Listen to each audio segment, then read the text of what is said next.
from side control, and ideally when we get side control, again we want to have hand under the head and we want to have our underhook under their arm.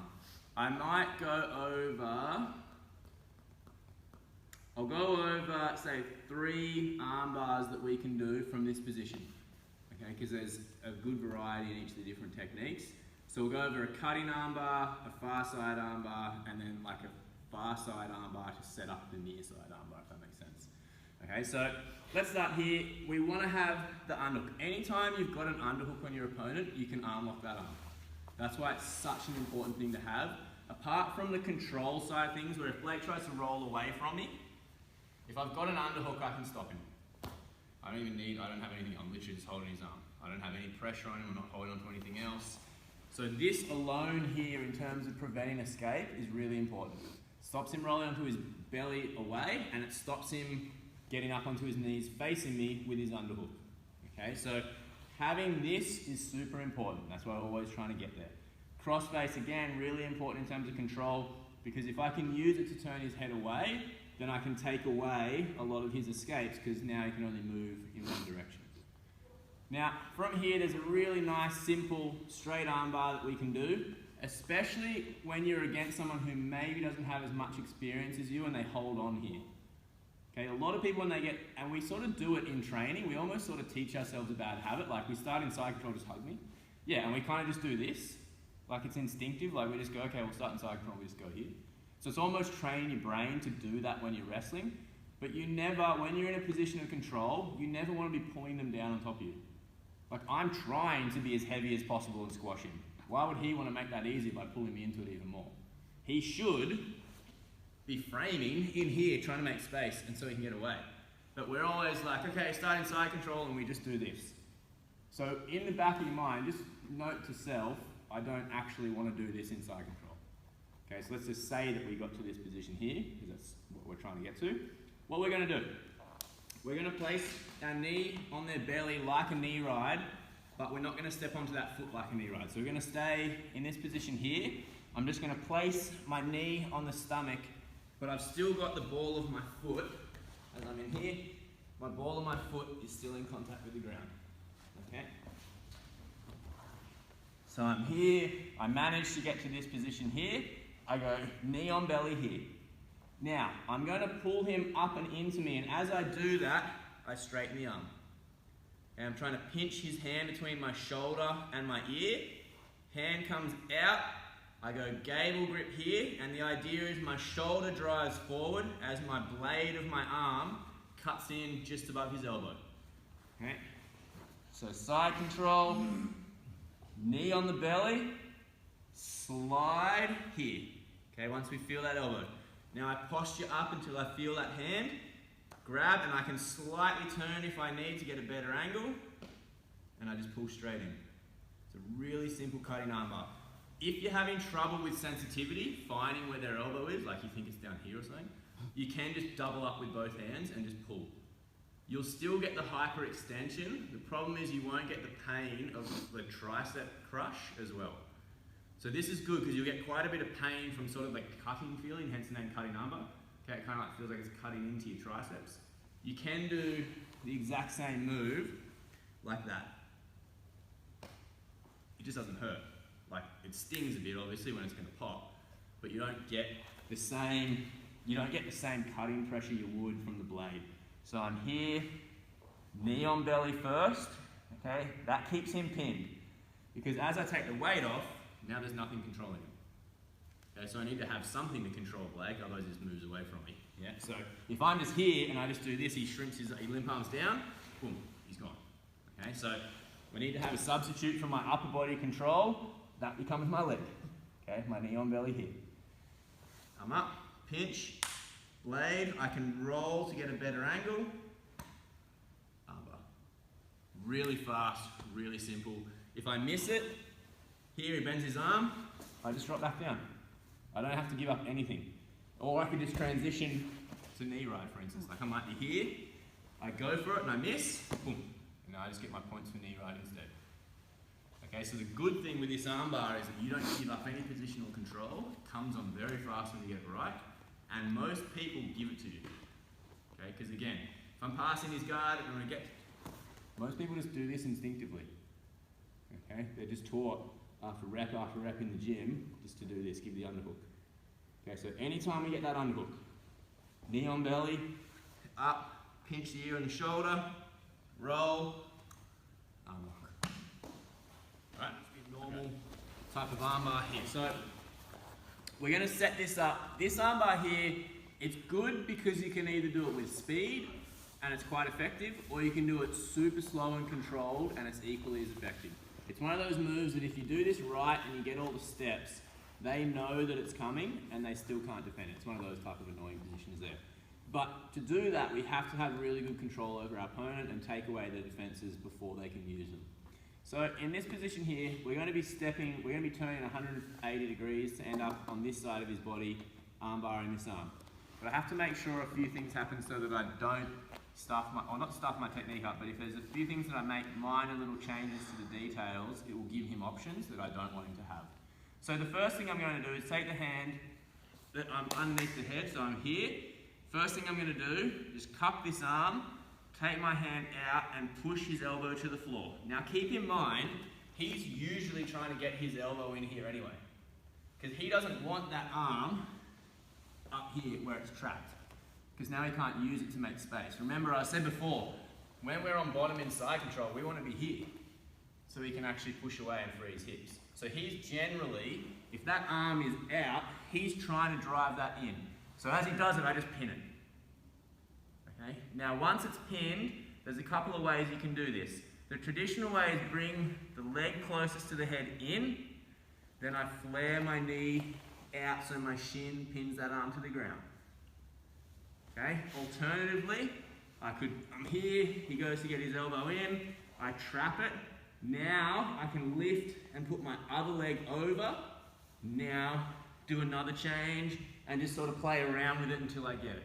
That's if you don't have the strength to sort of push the leg out. So here, ideally, he's going to get it down. I just pin, bring my leg in, flare my knee out. That's the easiest way to do it, with no other changes. The only change, just come over this side for 1 second. The only change that we need to worry about is now we're going to put this leg over the arm instead, and you'll see why as we continue. I want to make sure that I don't do this, okay? Because that gives him a moment where he can escape. So what I do is I start to straighten this leg till I get close to his wrist, then my other leg comes inside, then it comes off. So there's no point where his arm's not controlled. If I go back, stretch, leg comes in, one comes off. Okay, so I'm constantly taking one out as the other comes in without actually losing control. Okay, so stretch comes in, and now it's in position. I want my shin above his elbow. See how he can bend his arm still? I don't want it down here because now it's easy to get out. Okay, if you can't free his elbow, it's harder to get free. But if his elbow's already out, it's easier for him to get that arm free. So I want it to be up here. Now I just control it. Okay? Now I'm going to pretend I'm talking on the phone on the opposite side of my head. So I'm here, I just wrap his arm up. I'm going to let go, and I'm going to pass my hand over his head, and I use it to push his head in to my legs as much as I can get it in. Okay? That lets me take a short step and kneel on the floor right next to his head. You'll see some people do this and they push and they step, but there's a big space here. Doesn't mean he's going to get out, but there's a possibility because there's so much space. Remember, if you're escaping, you want space. So why would I give it to him and make it easy? Okay, so when I'm here, I've penned that arm, I come over the head, and even him being able to move his head, for me, that's too much space. So that's what I do here, I push that in. Now I have to travel less, and I just get my knee right next to his head. At this point here, post on the floor, I'm going to pull his arm up as if I was going for a straight armbar. But instead, I'm going to cup his tricep and dig my elbow into his ribs. See him flinching? He should feel your weight here on his ribs. Like that. He should be uncomfortable. Okay, sorry. So I'm here, I post, drive my weight in. Now I'm going to slide this leg under here and my knee is going to go all the way up parallel to his arm. So I take this foot that's pinning his arm and I pivot on that. And my knee comes up. Okay. Now you can see, because I pinned his arm, my foot's in the right position to trap the head and finish the armbar. If I didn't pin it, it would be here. So now as I go back, he can push my leg up with that hand, and he'll come with me, and he'll get out of the armbar potentially. The job of the leg over the head is to stop him sitting up. So sit up leg. Yeah, that's what this leg does on an armbar. That's why we don't do them like this. Because now he just sits up. Yeah. So one thing you can do when escaping armbars is get your arm under the leg and you use it to drive up. So drive up with that hand. Yeah, see, it's much harder for me to control him because I don't control his head here. So the good thing with pinning that arm at the very start is that when I finish my position, it's here. Perfect. Now from this position here, slide my heel towards my butt. I'm trying to turn his face to look at me. Because the best escape for him here is the hitchhiker escape where he runs away. But if his head's looking in, it's so much harder to do. He needs to turn his head away to actually move his body away. So that's what this leg here does. You often see people armbarring and they sort of do this. They press out straight and they try to squash. Squashing doesn't stop him turning his head. Okay, so I actually want to pull in here. Knees together, catch with my elbow. As I come back down, I reinforce, and then I get my submission. If you want, you can go to your hands here as well. That's fine. Okay. So I'm on the side here. He's trying to get that inside elbow down. So I trap it. Knee in, knee out, pin. And now I go back under the head and I just hold. Because there's going to be a brief moment where he's going to try to escape. So I need to ride that wave a little bit for 5-10 seconds. Then once he settles down, I go, okay, now it's the next step. Okay, so I hike that arm. So this arm now, when he tries to pull that arm out, it's trapped. Now, I take away the space for him to move his head. I pull it in close. I can do that now, or I can do it before the change. Here, that leg stretches as that leg comes in. Push the elbow to get the knee over the head, and I'm super tight here. Okay, now at this point, post, I pivot on the leg that's holding his arm down, and this knee points straight up. I shouldn't touch my bum on the floor until I've done my full change. So it's here, elbow digs into the ribs, which lets me put weight on him so he can't move as well. Step, and I come up. See, my knee's up before I sit. Try not to get in the habit here of coming around and sitting too soon. Because now my knee's down. And now there's space for his arm to move. So it's not as tight. Okay, I want that knee all the way up before I sit. Okay, now pull that one in.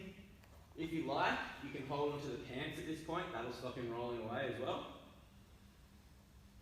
Hug. And then come for my finish. So once more from the start. So I'm in side control here. He tries to get his arm in. Trap. Clear my knee. Control again. When I'm ready, control the arm. Pass the elbow over the head. And now change the legs. Step over. Both knees on the floor first. Post. Elbow goes onto his body to make him think about the weight. Now I do my quick change. Knee points up. Leg comes in, hold my collar, hold his pants, and now I flare my elbow towards the wrist to increase my leverage, pinch the knees, and then finish. Everyone got that?